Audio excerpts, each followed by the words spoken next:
Bonjour à tous, on se retrouve aujourd'hui pour un nouveau webinaire. Aujourd'hui, c'est Nissim Slama qui va vous parler de l'armée. Il représente le centre des Chayalim Bodedim Michael Levin. Donc, je vous rappelle que pour visionner les anciens webinaires, vous pouvez aller sur le site de l'agent juif www.agentjuif.org, rubrique nos vidéos.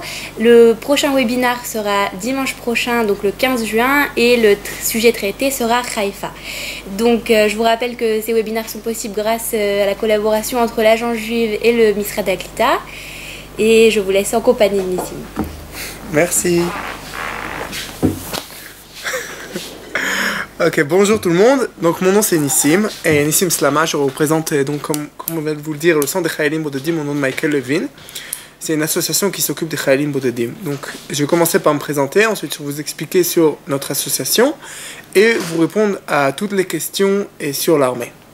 Donc mon nom est Nissim, j'ai fait ma Aliyah il y a 11 ans. Je suis entré directement à l'armée pour 5 ans et demi. J'étais ce qu'on appelle un Chayal Boded, un soldat qui est seul en Israël. D'ici quelques instants, je vais expliquer ce que ça veut dire. Et aujourd'hui, je finis et je travaille pour l'intégration des Olim dans un des quartiers de Jérusalem. Et en même temps, je suis bénévole et dans cette association. J'ai aussi une licence en Israël, donc on peut voir un peu comment j'ai toute autorité pour parler, puisque en même temps je suis bénévole, je connais tout ce qui concerne par rapport à l'armée, et moi-même j'étais officier à l'armée. Et qu'est-ce que c'est un Chayal Boded? Un soldat qui est seul, en Israël, c'est un soldat qui sert l'armée sans avoir ses parents. C'est pas obligatoirement quelqu'un qui a fait sa Aliyah, ça peut être même un Israélien par exemple, qui n'a pas de contact avec ses parents. Sans ses parents, ça veut dire sans les deux parents. S'il y a un des deux parents qui est présent en Israël, qui soutient son enfant, c'est pas considéré comme Chayal Boded du tout. C'est-à-dire que si j'arrive et que j'ai tous mes frères et sœurs, on est 18 frères et sœurs, et j'ai tous mes oncles et mes tantes, et mon grand-père, ma grand-mère et tout le monde, à part mes deux parents, je suis considéré comme Chayal Boded. D'un autre côté, si j'ai que ma maman ou que mon papa, et c'est la seule personne au monde que je connais, mais c'est la seule personne qui est avec moi en Israël, je ne suis pas considéré comme un Chayal Boded. C'est important de comprendre parce que les conditions de service militaire entre un Chayal Boded, un soldat qui est seul en Israël, et un soldat qui n'est pas seul en Israël sont totalement différentes. Maintenant, je suppose, et c'est la raison pour laquelle je suis présent, que la plupart des gens qui ont votre âge, qui font leur Aliyah, qui arrivent en Israël, sont soit leurs parents, et donc sont Chayalim Bodedim. C'est la raison pour laquelle je vais vous expliquer, mais tout ce que je dis est juste et vrai aussi pour les gens qui ne sont pas Chayalim Bodedim en général. À part le salaire et les conditions de service eux-mêmes quand on est soldat, tout le reste, c'est exactement la même chose. Combien de temps on fait d'armée, et comment on peut faire l'armée, etc. C'est à peu près toujours la même chose. Ok. Le centre des Chayalim Bodedim, c'est une association qui a été créée en 2009 par des anciens Chayalim Bodedim, donc des anciens soldats qui étaient seuls en Israël. Et on a à peu près 300 ou 400 bénévoles dans l'association. C'est au nom de Michael Levin, qui était lui-même un Chayal Boded qui vient d'Amérique, de Philadelphie plus exactement, et qui a été tué pendant la guerre du Liban. Et en son nom, on a fait cette association qui s'occupe. Et la plupart de nos bénévoles, à 99%, sont eux-mêmes d'anciens soldats qui sont seuls en Israël, la plupart des Olim, des États-Unis, de France comme moi, etc. On aide pour 3 choses. Première chose, c'est tout ce qui concerne le conseil, c'est expliquer les choses. Donc c'est par là, comme je vous fais le webinar, ça peut être des conférences qu'on fait en Israël. Si vous faites un programme à ça, on vient vous voir, on vous explique tout. Et si vous avez une question particulière, vous nous appelez, vous rencontrez un de nos conseillers, vous asseyez avec lui, on vous explique tout. La deuxième chose, des activités sociales, des fêtes, des Yom Ha'atzmaut, tout ce qui concerne les repas de Shabbat et les sorties, etc. qu'on organise entre nous pour les Chayalim Bodedim. Et la troisième chose, c'est tout ce qui concerne la logistique, c'est-à-dire tout ce qui manque au Chayal Boded. Quand on est seul en Israël, il faut trouver un appartement, il faut savoir meubler l'appartement, il faut avoir un sac à dos pour l'armée, il faut avoir plein de matos que l'armée ne fournit pas obligatoirement et qui coûtent cher. En général, c'est les parents qui achètent pour leurs enfants, et là, on essaye un peu de remplacer, même si on ne pourra jamais remplacer les parents totalement. Maintenant que j'ai expliqué sur moi-même, sur l'association et sur ce qu'on fait, on se jette à l'eau et on parle directement du sujet de l'armée. Okay. Quand vous venez de France, vous avez 2 manières de faire le service militaire qui sont totalement différentes. La première manière de faire le service militaire, c'est de faire sa Aliyah. Quand je parle de Aliyah, c'est pas le moment où on arrive en Israël. Aliyah, c'est le fait de prendre la nationalité israélienne. Je peux habiter en Israël, faire un programme à ça par exemple, ou tout un autre programme, ou même juste travailler en Israël, mais ne pas être israélien. C'est-à-dire, je ne fais pas ma Aliyah. Faire sa Aliyah, c'est pas seulement venir en Israël physiquement, c'est avoir la nationalité israélienne, avoir une Teudat Zehut, ce qu'on appelle une carte d'identité israélienne avec un numéro d'identité israélien. Donc la première possibilité de faire l'armée, c'est de devenir israélien, et comme tout Israélien, l'armée est obligatoire. Je ne fais pas l'armée parce que je suis devenu israélien, je fais l'armée parce qu'en tant qu'Israélien, tout Israélien doit faire l'armée, la conscription est obligatoire en Israël. Combien de temps je fais d'armée? Il y a un tableau de l'armée qui décide pour les garçons, qui regarde. Je parle pour les garçons, pour les filles c'est légèrement différent, on voit pour les garçons. Pour les garçons, il y a un tableau qui explique à quel âge vous êtes arrivé, quel est votre profil physique. À l'armée, il y a une sorte de journée d'appel avant, quelques mois avant l'armée ou quelques années avant l'armée pour les Israéliens où on donne une note de profil physique, ok, si je suis en bonne santé, je suis en mauvaise santé, et quelle est la situation maritale, est-ce que je suis célibataire ou marié avec un enfant. D'après ce tableau, on voit combien de temps on doit faire de service militaire. Le critère principal est l'âge d'arrivée en Israël. Donc je sais que c'est légèrement compliqué, c'est pas l'âge d'Aliyah, c'est pas l'âge auquel j'ai pris ma nationalité israélienne, mais l'âge auquel je suis arrivé en Israël. Donc disons que j'arrive en Israël à l'âge de 18 ans, que pendant 3 ans, je suis pas israélien, je fais un programme à ça, et ensuite je travaille, et je suis pas devenu israélien. Car là, que l'âge de 21 ans, je deviens israélien. L'armée prend compte, pour savoir combien de temps de service militaire je fais, prend compte l'âge auquel j'avais quand je suis arrivé en Israël, donc à l'âge de 18 ans. Donc c'est pour ça que si vous faites un programme à ça, c'est vraiment important pour les gens qui font le programme à ça, l'armée prend en compte l'âge du début du programme. Okay. Combien de temps exactement? Donc je dis rapidement, pour quelqu'un qui a un profil physique, donc qui est en bonne santé, qui va bien, garçon qui a priori va devenir combattant, et s'il arrive après entre 18 et 19 ans, on fait 2 ans et demi, avant 18 ans c'est 3 ans, 18-19 ans c'est 2 ans et demi, 20-21 c'est 2 ans, et de 22 à 25 c'est 6 mois de service militaire. Évidemment, si le profil physique est moins bon, ou si on est marié ou marié avec un enfant, tous ces chiffres baissent et on fait moins de service militaire ou pas du tout.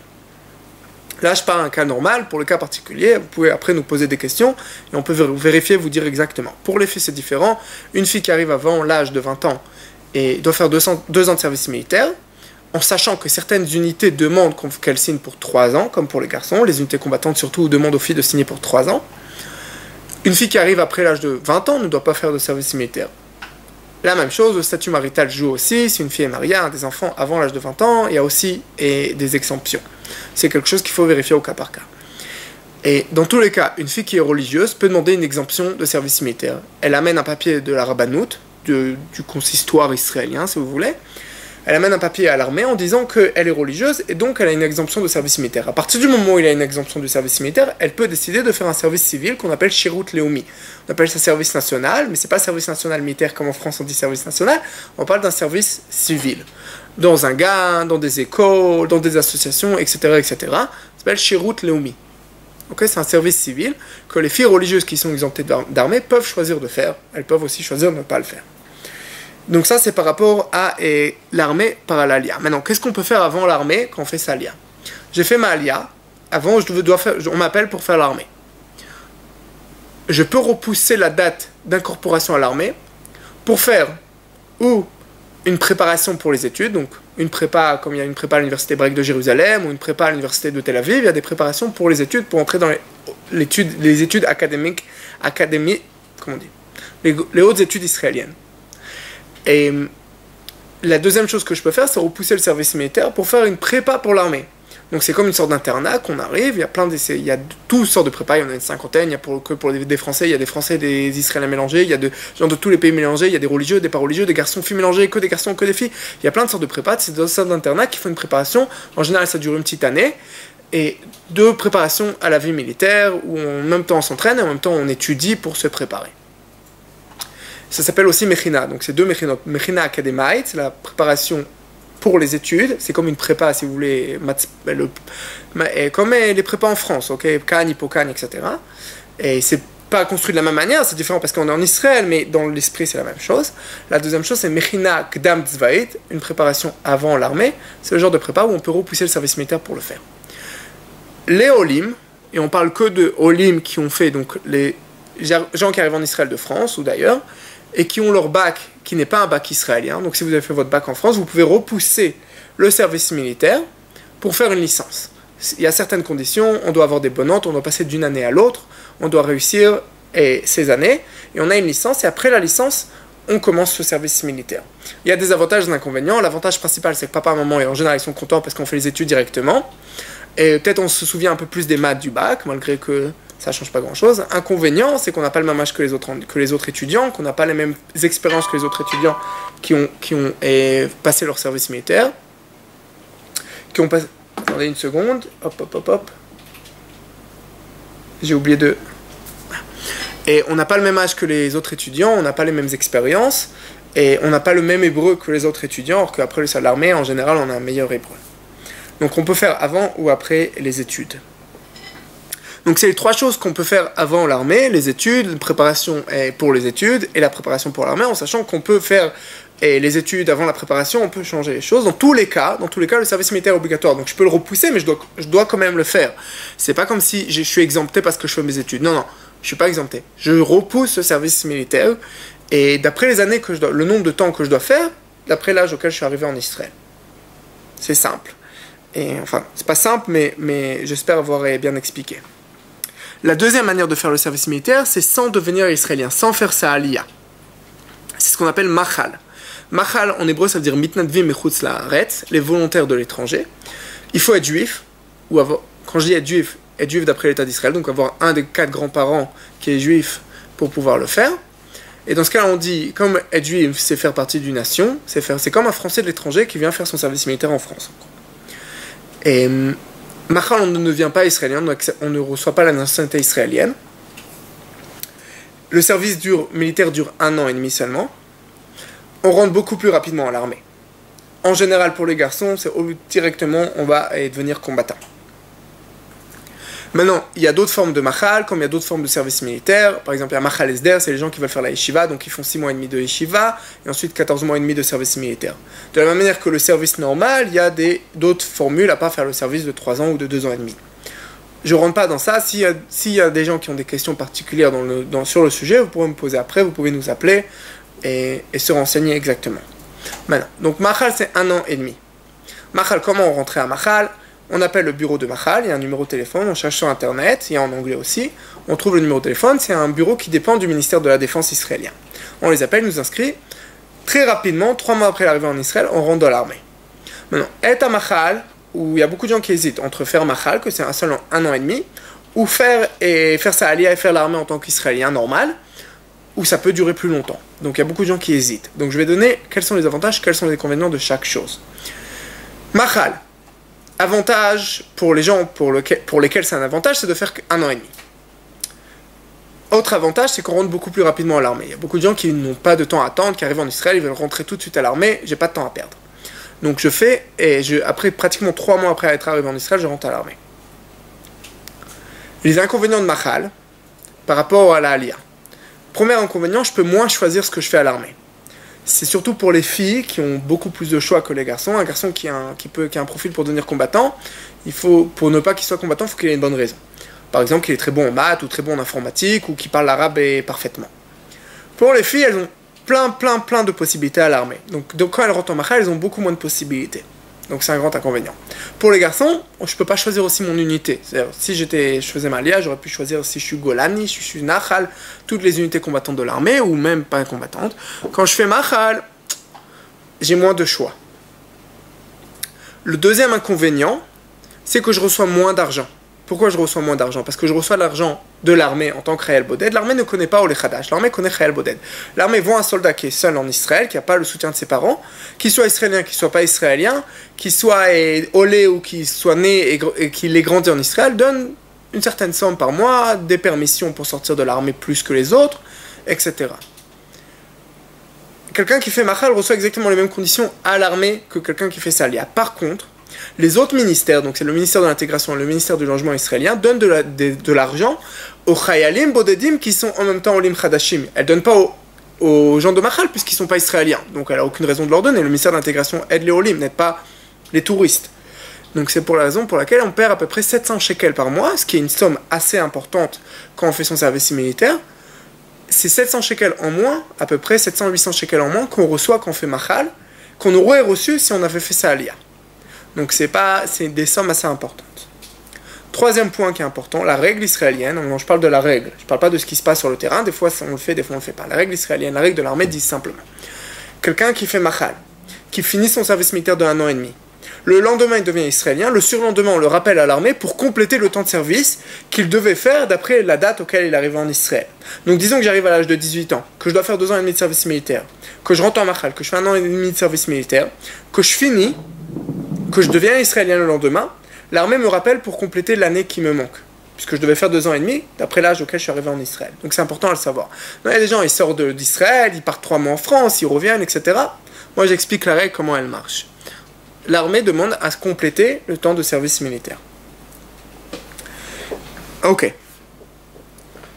Maintenant, j'ai expliqué les 2 manières de faire le service militaire. Par Machal, ok, donc c'est-à-dire sans devenir israélien, et en devenant israélien, donc faire sa alia et de faire son service militaire normal comme tout le monde. Et maintenant je vois quelques questions, je vais répondre à, comme je ne vous vois pas en général ce qui se passe dans ce genre de séminaire, de ce genre de conférence, les gens me posent des questions et je leur réponds. Comme je ne vous vois pas, donc je ne peux pas vraiment avoir vos questions, et c'est compliqué assez avec l'écran devant moi. Donc je vais répondre à quelques questions principales qu'on me pose assez souvent, et de manière à faire un peu le tour. Ok. Combien de temps après la alia on nous appelle à l'armée?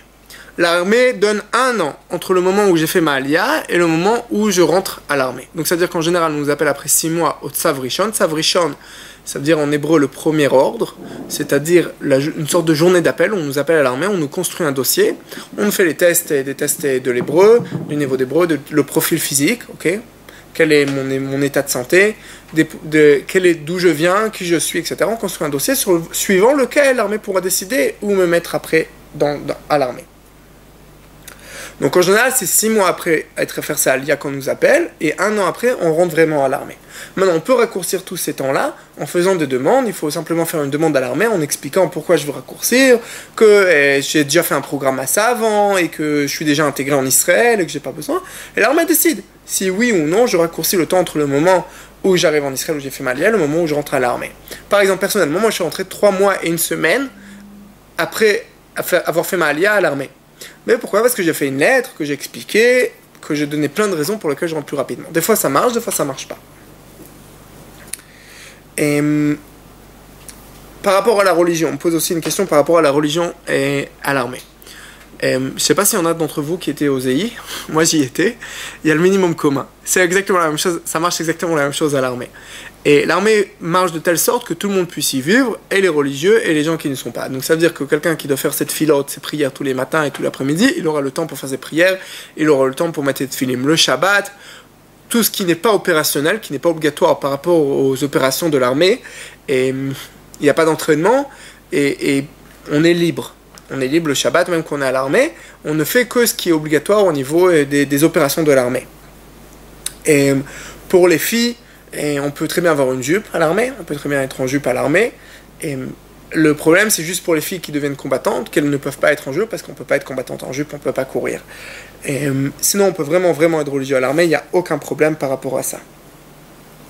Et il y a d'autres... Je vois la question là, ou pas?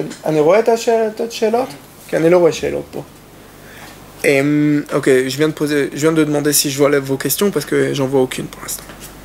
Ok. Atouda. Et Atouda, c'est un mot qu'on entend beaucoup en France et qu'on essaie de comprendre ce que c'est. Alors il y a 2 sortes de Atouda. Atouda Tolim, la Atouda de Olim, c'est ce que je vous ai expliqué tout à l'heure, c'est le fait de repousser son service militaire pour faire sa licence. Le service militaire, on le fait de manière normale, le même temps qu'on devait faire à l'origine. Atouda Kedemait, c'est le fait de faire ensemble son service militaire et les études. Donc c'est l'armée qui paye les études. Pour ça, il faut plusieurs choses. Il faut que l'armée ait besoin de ce que vous voulez faire, par exemple médecine ou droit. La deuxième chose, il faut être accepté dans ses études. Et la troisième chose, il faut être accepté dans Atouda Kedemait. Il faut être accepté par l'armée pour ça. Ok? Donc là, ça dépend, chacun c'est différent. Il y a des gens qui vont faire droit, ils vont faire un certain nombre d'années d'études, ensuite un certain nombre d'années dans le service militaire, ensuite l'école d'officier, ensuite comme ça. Chaque chose est différente, médecine c'est différent, donc il faut vérifier qu'est-ce que l'armée a besoin, en quoi vous êtes accepté dans les études, est-ce que vous êtes accepté. C'est un cas particulier, il faut voir ça avec nous directement et on vous expliquera comment faire face à l'armée, comment travailler face à l'armée pour être accepté en Atouda Akademait. Mais c'est important de ne pas confondre. Atouda Tolim, c'est juste le fait de repousser son service militaire. Atouda Akademait, c'est de faire l'armée et ses études en même temps. Les fonctions technologiques, ok? Qu'est-ce qu'on peut avoir au niveau technologique? Donc il y a trois vraiment grandes unités qui s'occupent de technologie. Un, c'est Chel HaChimush. Chel HaChimush, c'est tout ce qui s'occupe des mécaniques, de tout le matériel. Okay.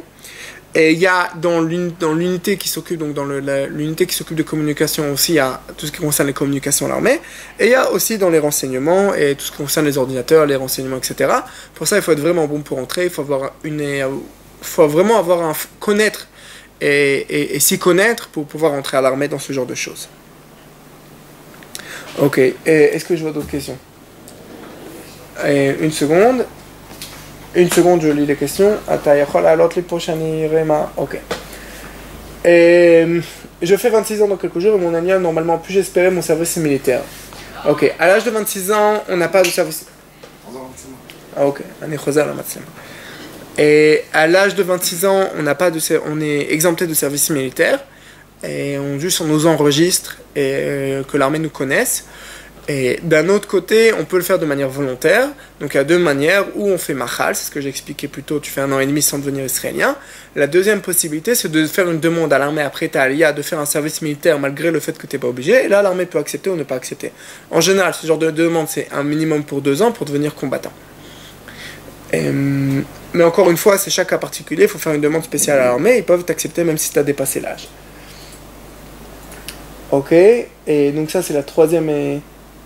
Mon fils n'a qu'un an, du coup. Et il faut voir ça avec l'armée. Donc on a dit au Tzav Rishon, donc là on me pose une question sur un problème médical et on me demande est-ce que c'est considéré comme une raison suffisante pour ne pas être dans une unité combattante. Et ça c'est par rapport au... D'abord, les unités combattantes. Quelqu'un qui ne veut vraiment ne pas être dans une unité combattante, il peut y échapper, il sera, donc on l'enverra être dans une équipe de soutien ou d'après s'il est bon en mathématiques, s'il est bon en informatique, etc. Et en général, quelqu'un qui a une bonne santé, il sera directement dans une unité combattante. Le cas particulier que je vois, j'imagine mal qu'on soit dans une unité combattante, mais il faut bien comprendre, la personne qui décide, c'est le médecin militaire. C'est pas moi, c'est pas les parents, c'est pas la personne elle-même. Quand on arrive au Tzav Rishon, donc dans cette journée d'appel, le médecin militaire vient, donne une note, ce qu'on appelle profil physique, et d'après cette note, on décide est-ce qu'on peut être dans une unité combattante ou pas dans une unité combattante. D'après le problème médical que là je vois, il se peut même qu'il y ait une exemption de service militaire. Mais encore une fois, c'est un cas particulier, c'est le jour d'appel, cette journée d'appel de Tzav Rishon, que l'armée décidera quoi faire avec votre fils. Ok, d'autres questions? Non, je vois pas d'autres questions. Donc ce que je vais faire, je vais continuer les questions qu'on me pose en général, que j'ai notées ici. Et pour être officier, ok. Les unités non combattantes, on peut faire un programme directement pour entrer à l'armée en tant qu'officier. Donc on rentre directement dans un programme qui va faire en sorte que je vais devenir officier et je signe pour plus longtemps dès le départ. Quelqu'un qui est combattant ne peut pas devenir officier sans être passé par toutes les cases. Donc d'abord, il doit être soldat simple. S'il est assez bon, il sera envoyé à l'école de sous-off. S'il est assez bon, il sera envoyé à l'école d'officier. Ça veut dire qu'on rentre à l'école d'officier après, en général, entre 1 an et demi, 2 ans après le début du service militaire. Et là, on signe pour encore 1 année, 2 années, etc. de service militaire. Et il ne faut pas rentrer à l'armée en disant « je vais devenir officier ». Ça ne marche pas comme ça. Rentre à l'armée, vois comment ça se passe, et apprends. Et après, on verra. Si tu es assez bon, on te demandera de devenir officier. Les officiers en Israël, comme les sous-off en Israël, la plupart du temps, c'est plus l'armée qui vient voir la personne et qui dit « deviens officier ». Et la personne dit « ah, j'ai pas tellement envie ». On dit « deviens officier, on a besoin de toi ». Et la personne dit « bon, ok, c'est pour mon pays ». Et c'est pas une armée professionnelle. Les gens ne rentrent pas à l'armée en voulant déjà. Ils peuvent le faire, ok, mais ça veut pas dire que ça va marcher obligatoirement. C'est l'armée qui décide et pas eux. On va avoir d'autres questions. Ok, Mossad. Je veux rentrer au Mossad ou au Shabak. Le Shabak, c'est ce qu'on appelle en français le Shin Bet. Comment je fais? Finis ton service militaire, en général combattant. Finis une licence ou une maîtrise. Et marie-toi. Et après, si tu es assez bon, si tu as le profil, on t'appellera. Je sais que beaucoup de gens ont vu le film Le Patriote où le gars il arrive en Israël, il rentre directement au Mossad. Non, ça marche pas comme ça. Il n'y a pas de recrutement durant le service militaire. C'est des gens c'est des adultes qui sont après leur service militaire, qui ont déjà une expérience de vie et qu'on les intègre dans le Mossad. Il n'y a pas de truc. Et là, donc, il y a même un site internet du Mossad où ils expliquent ce qu'ils ont besoin. Et tout ce que je dis, c'est pas parce que je suis en Mossad, c'est simplement parce que c'est ce qui est marqué dans leur site. Et donc, non. Il n'y a pas de. Le film Le Patriote n'est pas un bon exemple. Ah, ok. Et d'autres questions? אני לא רואה שאלות. אם יש עוד שאלות? Ok. Et si je fais l'armée, est-ce que j'ai le droit? Oui, dans tous les cas, dès que tu es Khayal Boded, quel que soit ton âge, si tu as 26, 27, 28 ou 18 ans, tu es Khayal Boded, tu n'as pas tes parents en Israël, et tu as tous les droits d'un Khayal Boded. Quels sont les droits d'un Khayal Boded? C'est important, je vais l'expliquer, parce que là, je ne l'ai pas expliqué. Un Khayal Boded reçoit de l'argent en plus, donc il reçoit un double salaire, un salaire de base. Et donc si on commence l'armée de base, le salaire de base commence à 400-500 shekels par mois, lui il recevra toujours le double. Donc si par exemple son salaire augmente à 1000, il reçoit 1000 shekels, c'est son salaire normal parce qu'il est adjudant, sergent, et il recevra encore 500 shekels ou 400 shekels, je ne me rappelle plus exactement de la somme, en tant que salaire de base. Ça c'est ce qu'il reçoit de l'armée. À part ça, de l'armée il reçoit aussi une aide au logement, donc il y a plusieurs possibilités de logement qu'on est Khayal Boded. Première possibilité c'est dans un kibbutz.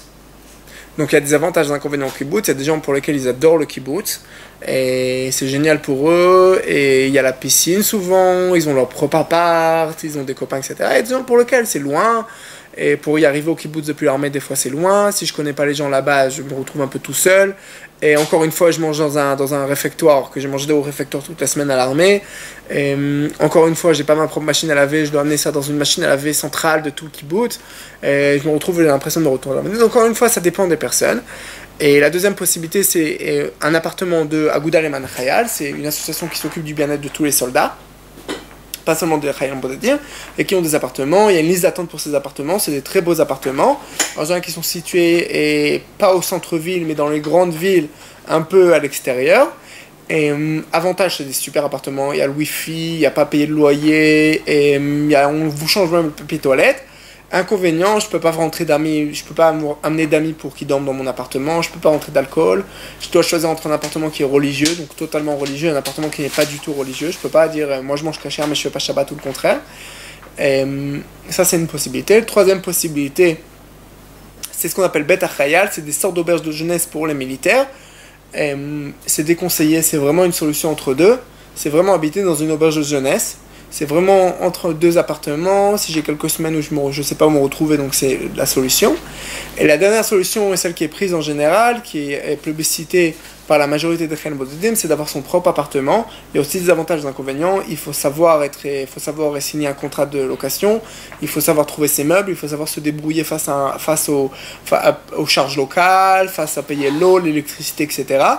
Et l'armée, dans ce cas-là, donne jusqu'à hauteur de 1046 shekels, et à peu près 1050 shekels on va dire pour arrondir, ce qui évidemment ne suffit pas pour un appartement en colocation à Jérusalem ou à Tel Aviv, ça coûte beaucoup plus cher, donc ça fait que payer qu'une partie du loyer. Maintenant si j'habite dans un endroit qui est excentré, ça pourra me suffire, mais si j'habite à Tel Aviv, ça ne me suffira pas et je serai obligé de compléter du reste de l'argent que j'ai.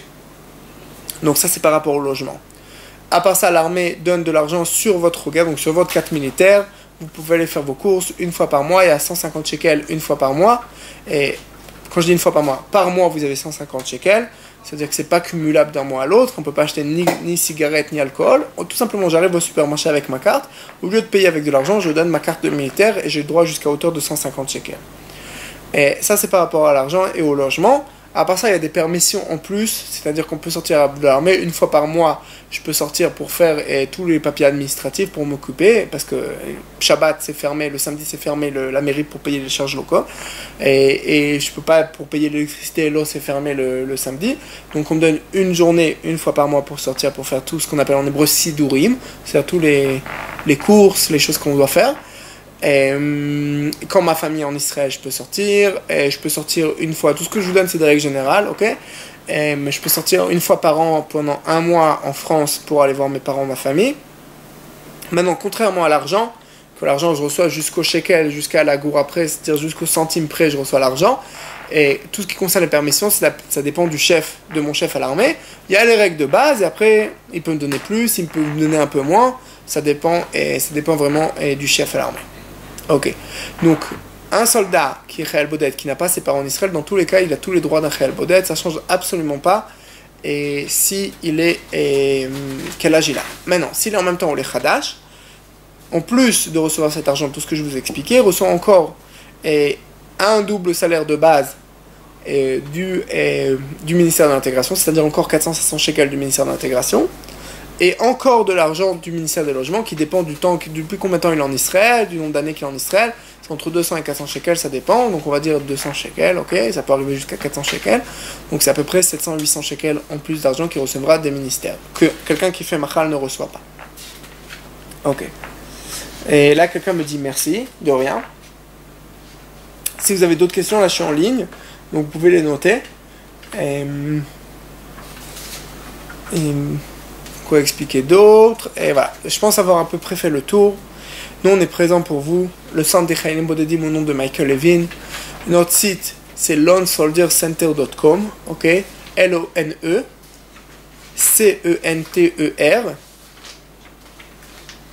Ok? Je répète, Lone Soldier Center, LONE-SOLDIERCENTER.com, ok? LoneSoldierCenter.com. En anglais, le centre des soldats seuls .com. Lone Soldier, c'est un soldat qui est seul en anglais, donc notre site il est en hébreu et en anglais.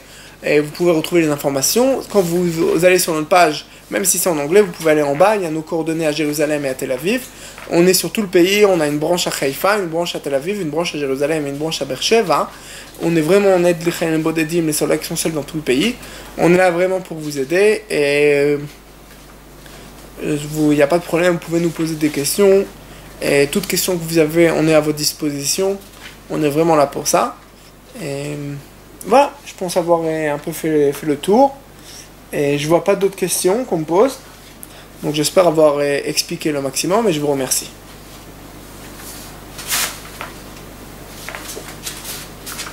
À moins que quelqu'un m'envoie une dernière question, non? Ok, au revoir.